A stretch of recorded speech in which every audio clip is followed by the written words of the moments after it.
Itu bedanya itu. Ya. Aku ini kebetulan bantuin Pak Slamet ini. Jadi baru setahun kemarin. Jadi Pak Slamet kan baru Slamet GDPS ya. Nah, mesti tahu lah, nek Telkom nggak ngerti Pak Slamet ya berarti Arif Cahya masa nggak ngerti, ya kan? Nah, Pak Slamet ini bantuin ini mengidentifikasi segmen-segmen, akhirnya ketemu 40 segmen, ada bengkel, restoran. Makanya Telkom itu masa depannya nanti adalah di DBS, nah aku lihat. Loh itu grosir itu, Marta Tilar tok itu jumlah grosirnya berapa? 20.000 ya. Makanya tadi kayaknya murah, 350.000 per bulan. Itu baru satu perusahaan. Perusahaan aja satu cabang, nanti kalau 5 cabang ya kali 5. Nah itu ada 20.000, itu baru Marta Tilar itu. Nanti Garuda Food ada lagi, Unilever ada lagi, terus siapa lagi? Indofood gitu. Di Indonesia UKM itu jumlahnya total ada berapa? Ada 50 juta Pak. Itu makanya Pak Slamet gak matanya hijau gimana? Pak Arif gak matanya hijau gimana? Sebenarnya masa depan Telkom itu ada di UKM. Dan menariknya, belum ada perusahaan di Indonesia yang jualan software. Mainnya bulanan, iuran bulan, belum ada. Mainnya kalau jualan software gimana? Jualan putus kan? Harganya 100 juta, 200 juta, 80 juta gitu.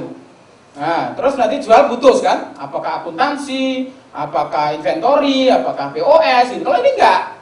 Telkom jualan dipegang terus, namanya cloud. Apa namanya? Platformnya namanya cloud. Cloud itu softwarenya, software sama database-nya ditaruh di cloud. Cloud-nya Telkom, ya, set services.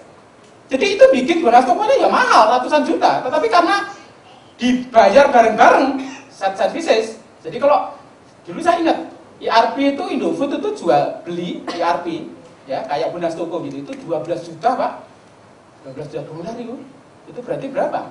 Itu zaman krisis itu 12 juta berarti berapa? Ratusan miliar kan? Iya kan? Ratusan miliar kan? Nah itu karena yang beli cuma Indofood. Kalau yang beli ada 500.000 gitu ya berarti yang tadi 12 juta itu dibagi sebanyak 500 itu namanya set services atau cloud tadi itu platformnya cloud. Nah itu the first itu Telkom itu jualan itu. Makanya sekarang kita lagi mengeduket kan ini bagaimana jualan, belum modelnya belum ada gitu, belum ada. Nah ini kira-kira kayak begitu. Jadi dia jualan invoice, cashbook, accounting, CRM kecil-kecilan, address segala macam gitu. Terus dia jualan SEO, mobile, gini-gini. Dia jual, dia bikin blognya ini, bisnis email. Ini yang kecil-kecil, aplikasi yang simpel-simpel, dipecah-pecah sama dia, harganya murah. Ya, terus dia jualan ada ini, Facebook marketing, kayak konsultan, tapi khusus Facebook marketing. Dia di-outsource. Jadi kalau Anda punya perusahaan, malas ngurusin nge-tweet tiap jam gitu, tiap detik itu malas, ya jadi di-outsource ke sini. Gitu.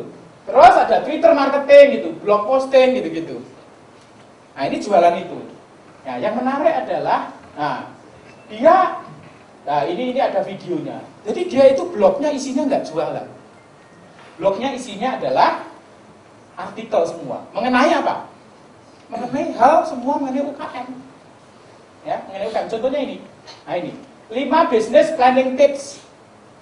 Jadi melalui Twitter dia di blognya ditulis, terus dikasih linknya ke Twitter, dikasih linknya ke Facebook. Tapi isinya nggak ada jualan tuh. Isinya itu selalu kayak begini. Kenapa aku lengket terus sama ini? Karena tiap malam aku dikirimin sama dia tulisan-tulisan kayak gini, pendek-pendek, bagus-bagus. Iso tak pakai gitu.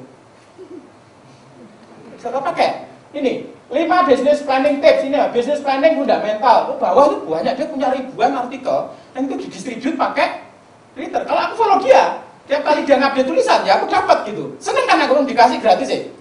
Biasanya aku suruh tuku ya gak gelem, enggak. Nah dikasih gelem gitu ya. Ini orang Semarang gitu biasanya. Ya. Betul pedit orang Semarang, aku orang Semarang. Oh no, orang Semarang ya, pedit toh Bu? Oh enggak ya, berarti Ibu kok ya gak pedit. Ya, nah ini. Jadi yang namanya blog itu bukan jualan produk, di situ isinya konten. Ini karena dia mengumpulkan tadi customer-nya adalah para UKM. UKM concernnya apa? Dia mau memajukan UKM-nya, berarti dia harus ngerti bagaimana accounting-nya, bagaimana ngurusi marketing, bagaimana ngurusi anak buah 5 ini sulitnya bukan main. Itu sama dia di-assess sama dia. Dikirimi tiap saat kalau aku follow dia, aku dikirimi bagaimana ngurus HR, bagaimana ngurus marketing, bagaimana milih aplikasi yang murah tapi powerful, itu dikasih di-assess sama dia. Itu yang saya bilang fasilitasi. Jadi marketing is not about selling, tapi marketing is about facilitating. This is facilitating.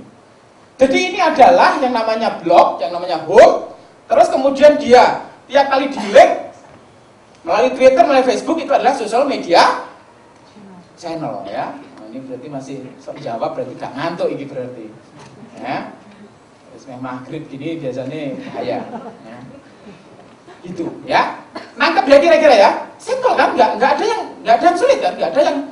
Kalau sosial media itu dilihat sebagai suatu yang teknologi canggih-canggih, itu berarti yang lihat bodoh lah. Ini gampang kok. Gampang.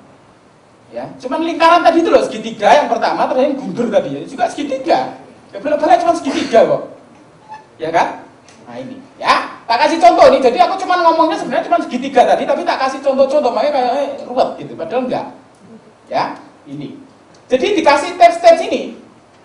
Terus disalurkan lewat jalannya, yaitu apa? Twitter sama Facebook. Sudah menutup. Itu dilakukan sehari, 2 hari, 3 hari, setahun, 2 tahun, dan akhirnya lengket ya sama WinWeb itu.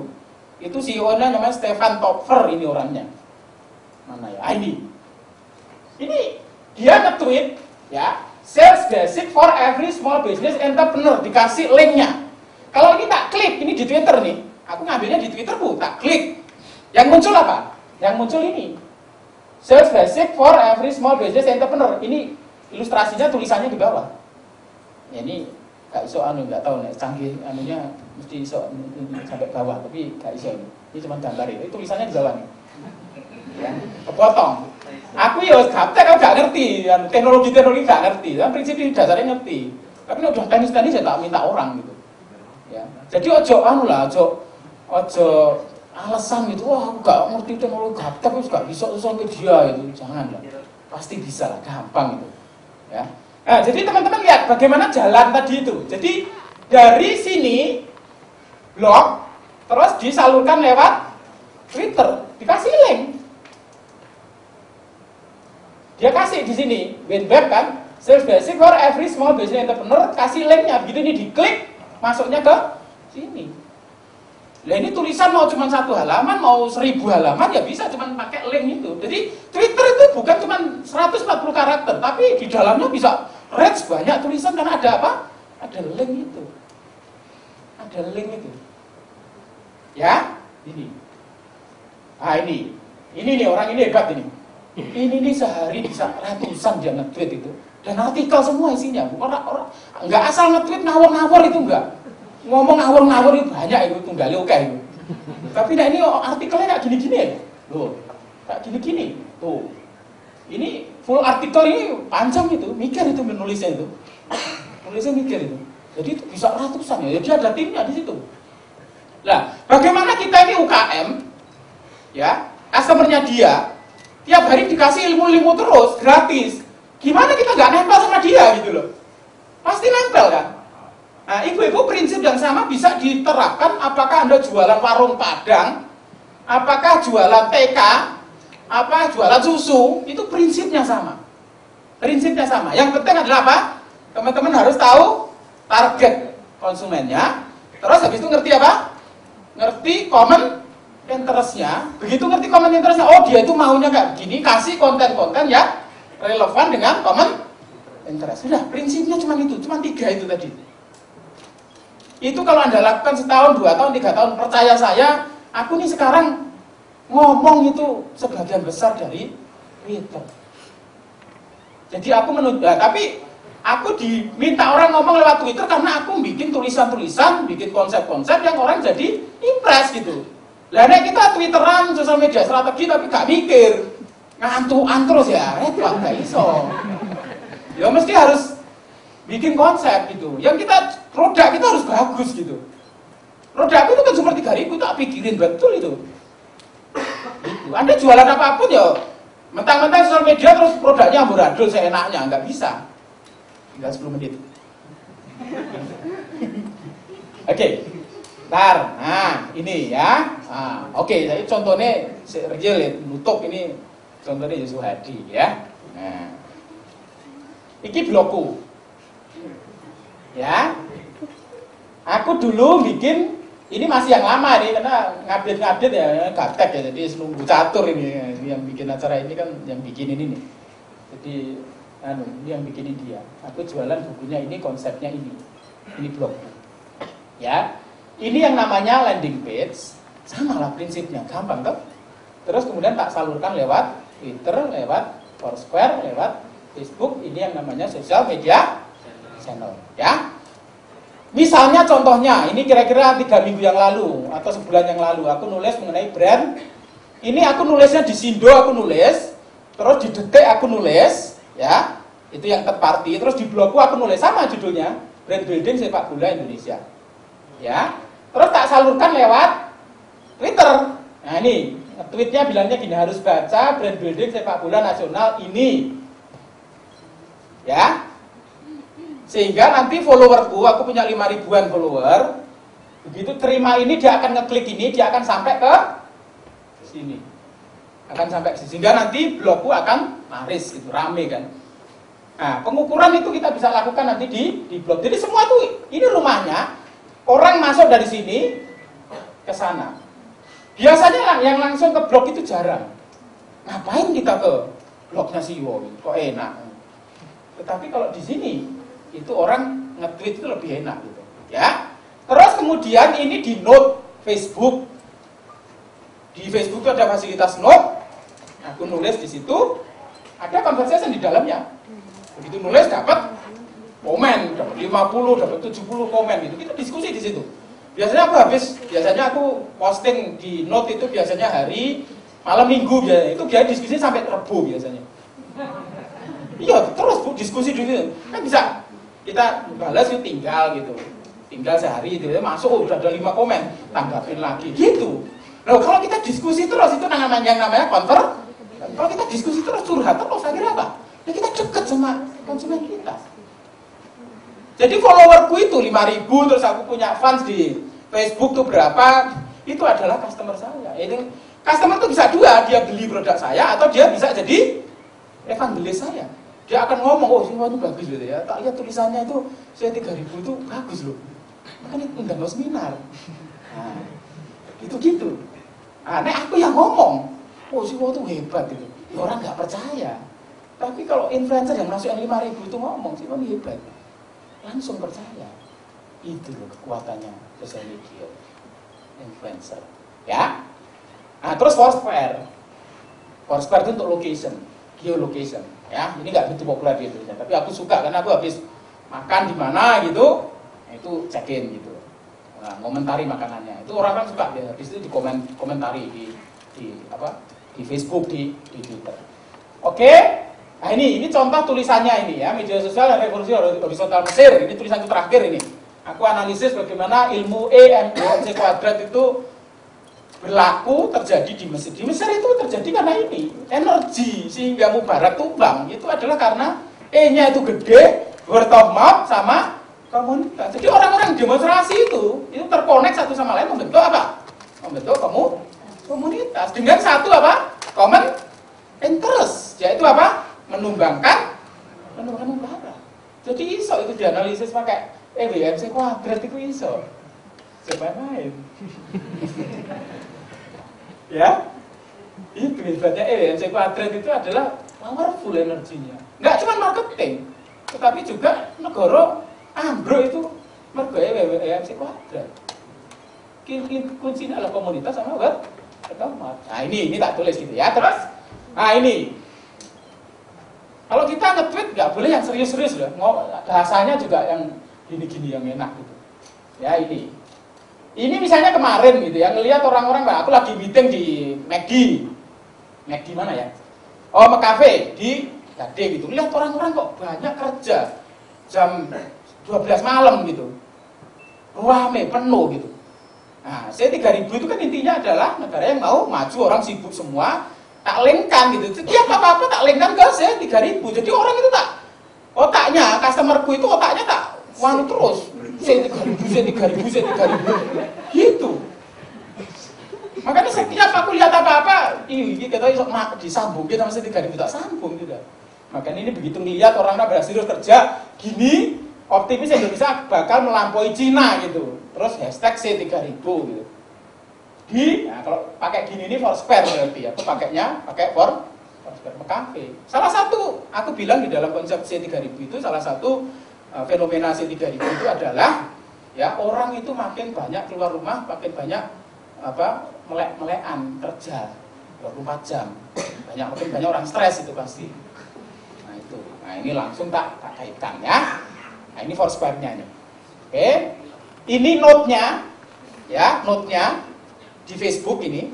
Tapi di blog selalu ada. Di blog di distribute ke Facebook. Nah ini komennya ini. Ini komen-komennya ini. Nah, ini aku ngomenin. Nggak boleh dia komen kita nggak boleh kita nggak nanggapin nggak boleh. Masih harus kita tanggapin. Kita ngomong, kalau ngomong mesti kalau komen juga harus menimbulkan orang lain komen lagi gitu. Jadi terus gitu. Lah aku tiap minggu gini terus ya. Gimana orang-orang itu nggak koncoan sama aku gitu. Itu kalau tiap hari itu benar itu iklannya Sariwangi itu benar sudah. Makin banyak ngobrol, makin banyak curhat, makin cinta sudah, ya kan? Makin banyak sharing, makin banyak cinta, ya. Nah ini contoh yang terbaru, besok aku ngomong di Offsat. Offsat itu obrolan langsat. Ya, ini Delta FM yang bikin, aku tinggal. Nah ini Offsat ini. Saya 3.000. Besok Senin malam aku ngomong di sana. Gitu aku dapat. Suruh ngomong, tapi ini nggak dibayar sih, nggak dibayar ini. Tapi harus gitulah kombinasi antara sosial sama bisnis lah. Nah gini ya, ini malah yang bikin malah bukan aku, awalnya Delta FM gitu kan, aku tinggal ngegongin aja. Terus aku ngegongin tak retweet kan, sama dia digongin lagi. Ya gimana nggak nambah terus. Akhirnya acara ini ya jadi muter-muter viral di Twitter, di Facebook. Ini kan promosi yang lebih ampuh dari Kompas, lebih ampuh dari RCTI gitu. Nah, ini kalau diklik gambarnya apa? Kalau diklik gambarnya ini brosurnya.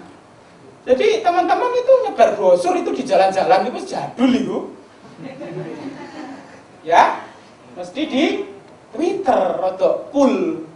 Ya. Rada mutu gitu ya. Lewat tweet pic itu rada mutu. Tapi nek ditempel-tempel di jalan itu jadul itu. Ya. Nah ini. Terus, nah ini yang aku bilang tadi kompetisi.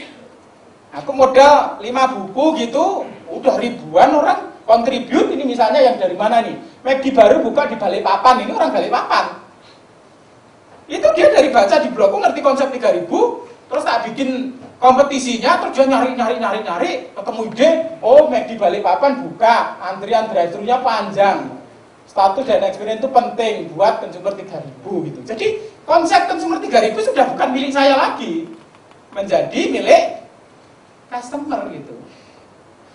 Makanya kalau kita itu mau ikut melahirkan produk, ya kayak ibu itu walaupun anaknya jadi teroris, itu tetap ibu itu nggak akan, wes mati-mati ya kalau nggak gitu. Karena ibu itu melahirkan, produk juga begitu. Kalau customer itu ikut melahirkan produk, maka yang terjadi apa? Dia akan advocate produk itu. Kalau dia ikut melahirkan produk. Makanya prinsipnya nanti mau tak pakai buku Twitter saya itu, nanti semua orang tak suruh kontribut, terus nanti namanya nongol di situ. Sehingga ini juga punya dia. Karena punya dia, berarti dia apa? Dia jualan. Jadi evangelisku gitu. Jadi evangelisku. Nah kayak gitu caranya. Ini adalah co-creation ini. Ini co-creation. Kalau yang tadi itu, yang ini namanya conversation ini. Ya, kalau yang ini namanya activation. Tapi activation-nya adalah ketemu, kopdar gitu. Itu activation. Jadi sudah simple. Conversation, activation sama conversation. Sama co-creation ya, kembali lagi. Nah ini, dah cukup. Follow jangan lupa ya. Nah ini follow ini penting ini ya. Kita langsung buka aja ke sesi pertanyaan. Silahkan, ada yang bertanya? Mana? Satu. Perkenalkan saya Yanuar, saya pelaku UKM juga. Oh ya. Kebetulan saya di bidang undangan pernikahan. Tapi undangan pernikahan saya undangan pernikahan online. Jadi konsepnya benar-benar online tanpa dicetak. Ceritanya sih pengen go green gitulah. Nah tapi kalau melihat tadi Bapak bilang kita ajak konsumen untuk bikin produk kita gitu. Satu ketika saya pernah tanya ke, saya juga menggunakan sosial media, saya tanya ke teman-teman di sosial media, kira-kira apa nih yang bagus buat undangan pernikahan. Saya punya situsnya di vidian.com. Nah ternyata teman-teman sosial media itu bilangnya ini kapan muncul edisi cetaknya. Nah gitu. Jadi seakan-akan bertentangan dengan konsep online yang ingin go green. Sedangkan konsumen itu pengennya cetak gitu. Gimana menurut Bapak? Saya harus konsumen itu adalah Tuhan ya, kayak dewa ya. Jadi karena dia ngasih duit kita. Artinya kalau kita nih, makanya kebanyakan teman-teman itu terlalu produk sentrik atau dia sentrik gitu, terlalu selfish gitu. Itu yang sering kali terjadi ya. Kalau memang ya cuman perkecalan itu adalah Steve Jobs ya. Apple itu memang dia itu bisa ngedrive pasar. Orang nggak butuh tablet dipaksa sama dia, nggak butuh iPod dipaksa sama dia bisa. Tapi orang yang nggak Steve Jobs itu nggak banyak ya. Makanya kemudian pendekatan marketing yang paling populer sekarang itu di mana-mana adalah customer centric ya. Aku nggak ngerti apakah memang betul, karena customer juga bisa keliru ya, bisa juga keliru. Tapi kalau customer A ngomong gini ya, ngomong A, customer B, customer 2 ngomong A, customer 3 ngomong A juga ya, berarti kan kira-kira benar gitu kan. Kira-kira gitu. Makanya mesti ada, kita bikin survei kecil-kecilan gitu. Ini kan seringkali kita ini kan nggak mau berubah kan, dipikir kita ini yang paling ngerti itu. Ya misalnya konsep online itu, undangan online itu. Mungkin kita nganalisa apa-apa, mungkin wah ini pasti jalan. Tapi mungkin nggak jalan gitu. Kalau memang customer mungkin belum butuh online misalnya. Ya aku bukan terus ya, istilahnya kill the baby ini, belum lahir sudah di kill gitu ya. Tapi mungkin perlu dicermati lagi apakah betul kita yang keliru atau konsumen yang keliru. Karena bisa jadi konsumen juga keliru. Itu ya. Itu. Jadi itu upaya bagus untuk co-creation. Co-creation itu nggak mesti nyiptakan produk loh. Tapi nyari bantuin ide itu juga sudah co-creation. Ngasih masukan, wah itu tuh undangan online pasti gak jalan itu. Nah, itu juga ide itu. Yang membuat kita jadi kayak bener juga gitu. Ya. Oke, yang lain? Oh, Bapak ya. Terima kasih Pak Yusuf Hadi. Perkenalkan nama saya Hulman Pak dari Telkom. Ya. Saya sering mendengarkan pencerahan dari Bapak dari seminar-seminar, dan sebelumnya kami kenal Bapak dari Makplus Pak ya. Iya Pak. Ternyata sekarang Bapak sudah menjadi pemilik sendiri perusahaan. Selamat baru mulai UKM Pak. UKM aja, UKM-nya K-nya K banget gitu. Ya luar biasa. Mudah-mudahan M-nya bukan megap-megap tapi miliarder Pak ya. Baik, saya pegawai Telkom yang juga pelaku usaha Pak. Jadi Ya. Wah. kadang saya takjub bagaimana dari apa yang Bapak lakukan tadi, banyak seperti contohnya jam 2. Saya nggak kebayang Pak, kalau saya hidup sampai jam 2 itu waktu tidur saya gitu ya. Bahkan saya melihat dari bahasan bahwa jam 2 itu sedang pembentukan sel darah merah gitu dan sebagainya. Maksudnya bisa nggak sehat gitu kalau jam 2 kita masih aktif. Maksud saya adalah pertanyaan satu aja Pak, bagaimana Bapak memelihara energi Bapak? Terima kasih.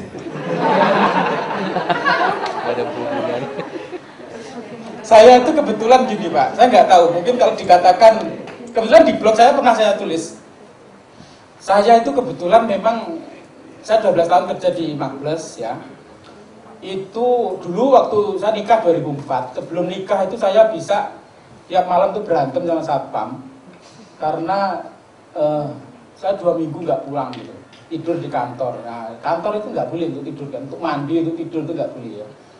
Nah, ya di kantor ya macam-macam sih, ada kerja ya ada gitu ya, ngobrol kayak pagi juga ada ya, kayak kayak orang orang gelandang gitulah ya. Dulu karena waktu kuliah saya demonstran, jadi saya kuliah itu lama 9 tahun.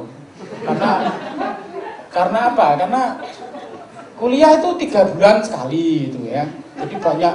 Dulu musuhnya masih Pak Harto, ya. Jadi ada yang namanya Tegak Lima, ada yang namanya demonstran jalanan. Nah itu di UGM, karena saya dulu kuliah di UGM. Nah itu ada tempat nongkrongnya itu. Jadi itu saya gelandang itu di situ, nggak pernah pulang juga, nggak pernah kuliah gitu. Jadi ya cuma di situ aja. Nah, terus pada waktu di Magles ya agak lumayan, artinya energinya itu untuk kerja Pak, karena saya mencintai bidang ini. Pada waktu saya di mahasiswa, saya juga mencintai ya nggak hanya kampus, tapi bahwa kita harus menjatuhkan Pak Harto itu kita betul, sepenuh hati betul gitu. Sepenuh hati gitu. Jadi sampai nggak lupa kuliah, sampai lupa pulang gitu. Ya, jadi nggak tahu, saya mungkin kalau dikatakan bisa energinya besar itu karena passion itu. Jadi saya waktu di Magles itu 12 tahun itu kalau orang lihat saya tuh aneh tuh. Karena kerjanya nggak keruan ya. Kerjanya dari pagi sampai pagi lagi itu nggak kerasa. Tapi untungnya jadi produktif sekali Pak. Makanya sampai sekarang nggak tahu ya, nanti tiba-tiba kena stroke ya nggak ngerti. Tapi ya karena udah kebiasa gitu ya, melek-melekan gitu ya. Nah, gitu jadi ya kayak bikin ini ya, aku bikin slide ini ya jam 4 pagi baru selesai gitu ya. Mulai jam 12 gitu ya. Karena meetingnya sampai jam 11 gitu Pak. Nah, kayak gitu saya nggak beban Pak. Nggak beban. Saya menikmati betul.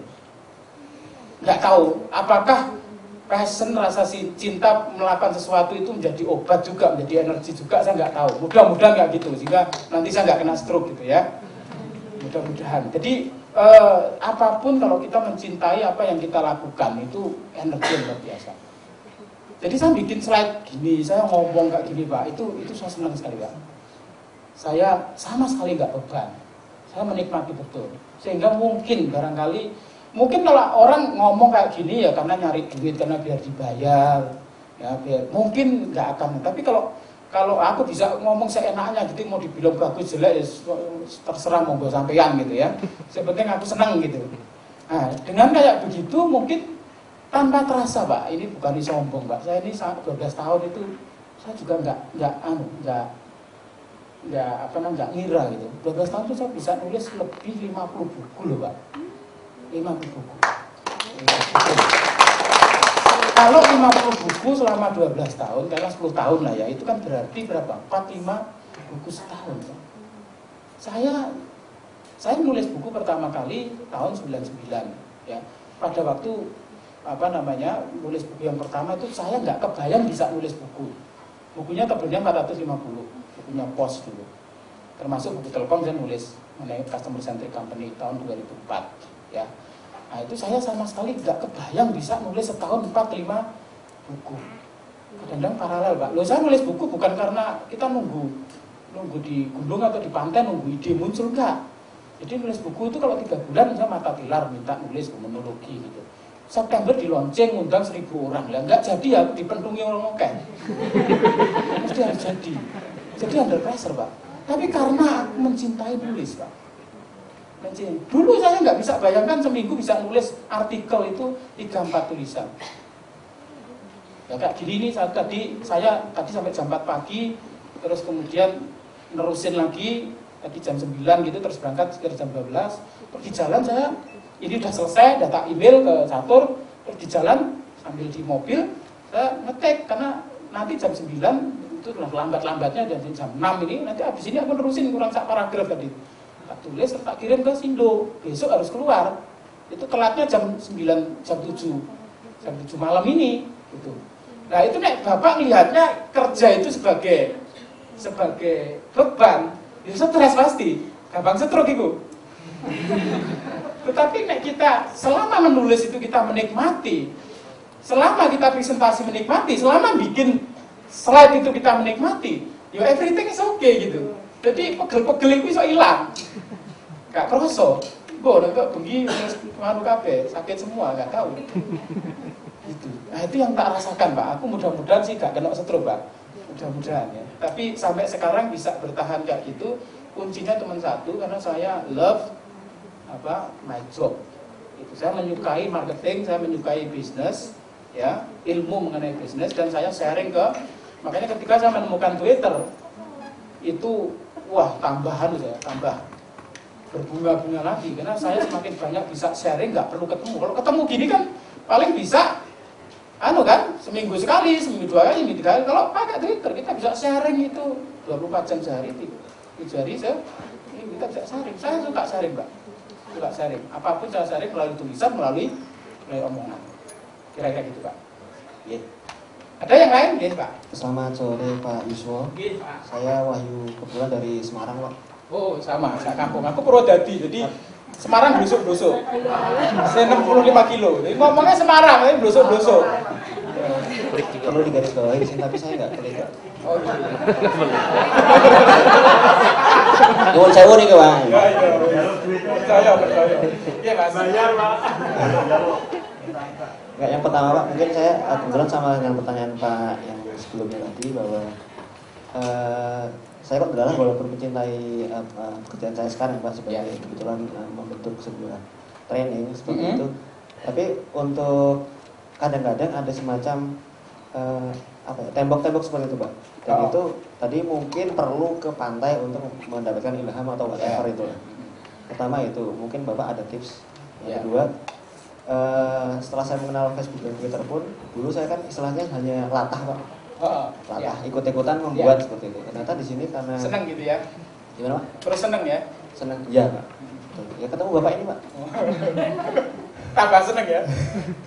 Dari situ saya dari slide-nya Bapak dan presentasi Bapak saya mendapatkan pencerahan saja Pak. Di mana di situ saya sudah melakukan hampir sama seperti Bapak.